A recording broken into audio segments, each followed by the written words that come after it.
All right, gather round, because this one sticks with you.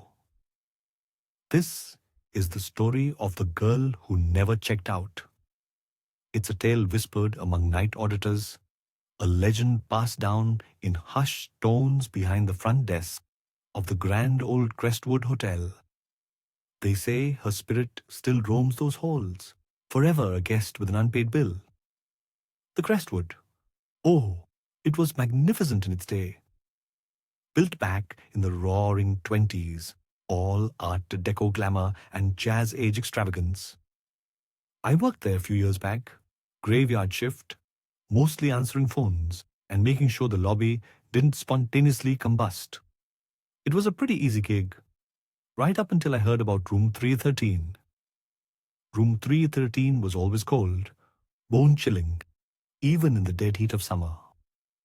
Guests I up would complain about the thermostat being broken, the blankets being too thin, but the truth was, no amount of heat could warm that room. And then there were the whispers.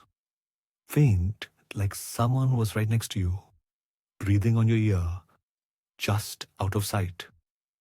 The story goes that back in 1928, a young woman named Eliza Crane checked into the Crestwood. She was a flapper, all bright eyes and bobbed hair, escaping some scandal back home. She booked room 313 for a week, paid in cash, and seemed perfectly normal. For the first few days anyway. Then things started to change. Eliza stopped leaving her room. Room service trays piled up outside her door, untouched. The maids reported hearing muffled sobs coming from within. Whispers that faded away as soon as they knocked. The manager, concerned, tried to contact her, but Eliza wouldn't answer. Finally, after a week of mounting unease, they opened the door. The room was dark, the curtains drawn, and a heavy, cloying perfume hung in the air. Eliza was there, sitting in front of the vanity, staring at her reflection. But she wasn't right. Her eyes were vacant, her skin pale, and she was wearing a dress that looked like it was from another era. She didn't respond to their voices, didn't acknowledge their presence. It was as if she was trapped somewhere else. They called a doctor, of course, but by the time he arrived, Eliza was gone, vanished. The room was searched top to bottom, but she was nowhere to be found. Her belongings were still there, untouched, but Eliza had simply disappeared, leaving behind only a faint scent of lavender and a growing unease that settled over the entire hotel. Now, here's where it gets truly unsettling. They say Eliza never really left, that her spirit is still trapped within the walls of room 313, forever reliving her last days at the Crestwood. Guests who stay in the room report strange occurrences, flickering lights, cold spots, and the overwhelming feeling of being watched. Some even claim to see her, a fleeting glimpse of a young woman in a vintage dress, her eyes filled with an unspeakable sadness. One night, I was making my rounds, checking the fire exits, when I heard it, a faint melody, like an old gramophone playing in the distance. It was coming from the third floor. My blood ran cold. I knew what was up there. I tried to tell myself it was just the wind, or maybe a guest with a penchant for old-timey music. But deep down, I knew. I walked slowly down the hallway and stopped in front of room 313. The music was louder now, a mournful waltz that seemed to seep into my very bones. I hesitated, my hand hovering over the doorknob.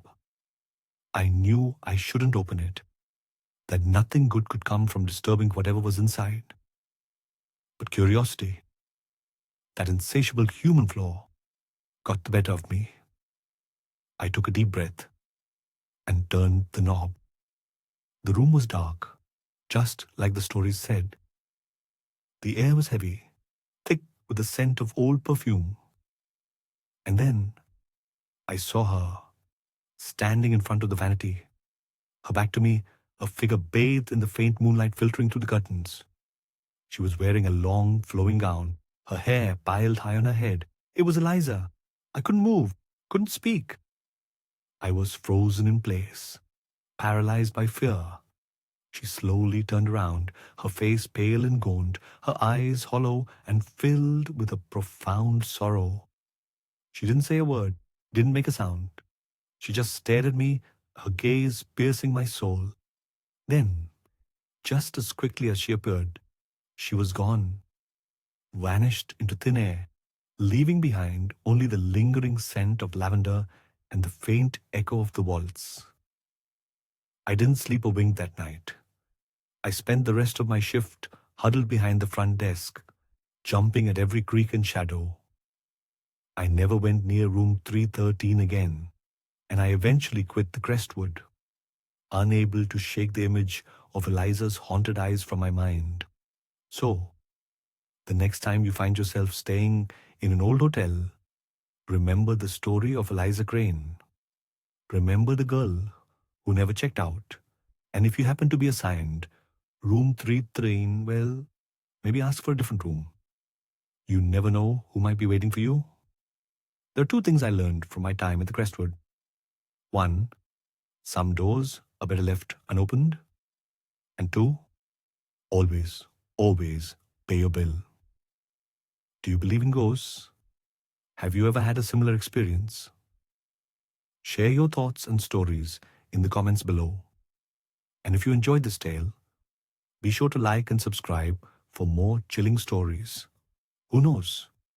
Maybe one day I'll tell you about the shadow man in the West Tower.